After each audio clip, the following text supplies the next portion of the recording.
بسم الله والحمد لله والصلاة والسلام على رسول الله وعلى آله وصحبه ومن والاه أما بعد وبأسانيدنا إلى الإمام الدارمي رحمه الله تعالى في مقدمته باب ما أكرم النبي صلى الله عليه وسلم بنزول الطعام من السماء.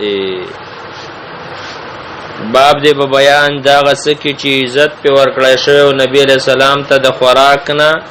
من السماء بنزول الطعام پر کوزیدلو د خوراک من السماء د اسمان نه. امام دارمی رحم الله په مسند دارمی کې ناشنا مقدمه راوړي چې په دې کې ټول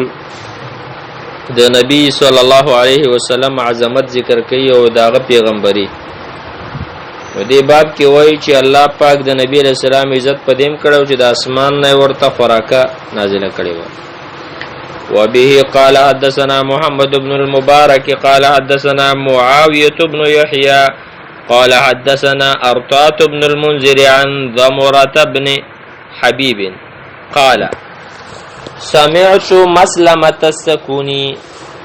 دا وای ما د مسلمه سکونی نو اورید وقال غیر محمد سلامت السکونی اول دی د محمد ابن مبارک نه په غیر نور رواتو چې دا سلامت السکونی او مسلمت السکونی وینو او همدا صحیح دی که چې سمعت سلامت السکونی رضی الله عنه قال دا وای بینما نحن عند رسول الله صلی الله علیه وسلم یو وخت کې د نبی علیہ السلام سره مې قال قائل یو وین کې ویل یا رسول الله اے د الله پیغمبر حلوتی تبتو عام من السماء تعالی د برنا خوراک راوړل شي د برنا ته خوراک راوړل کیږي. قال نعم نبی علیہ السلام ویلاو اوتی تبتو عام ما تراوړل شي خوراک.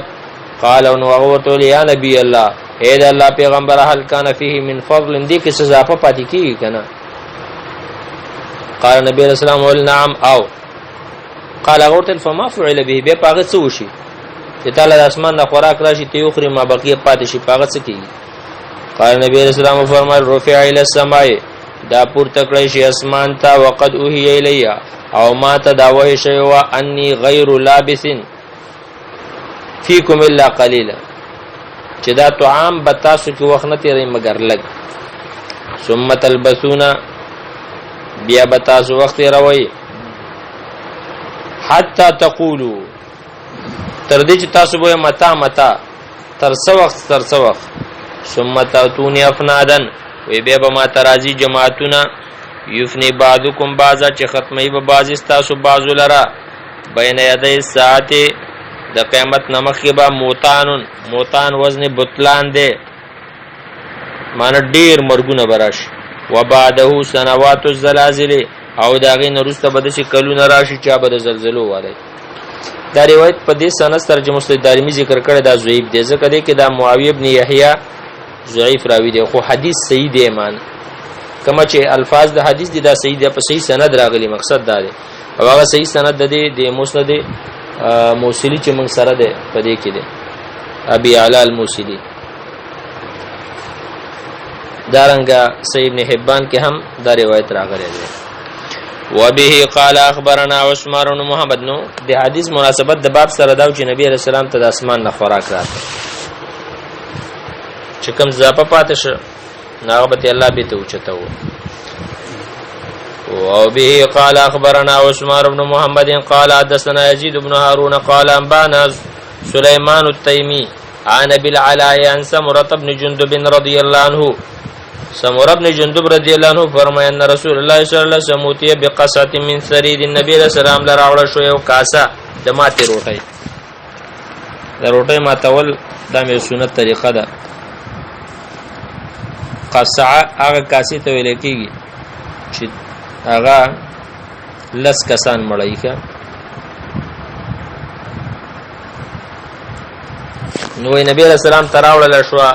یو کاسه د ماته روټي او دیات بین دل قوم د قوم مخه ته کې خود له شو فتعاقبوها اغه نمبر په نمبر باندې راتل دي کاسی ته ال الظهر تر غرمه من غدوه د سار نواله تر غرمه پورې یقوم قوم یو قوم په پاسې د ویل سو اخر نور بکې ناستره بس کاسه به مغه شانډه کو خلک به مړېدل. فقال رجل لسمره بن جندب، سمره بن جندب ته سړي ویل ما كانت تمد،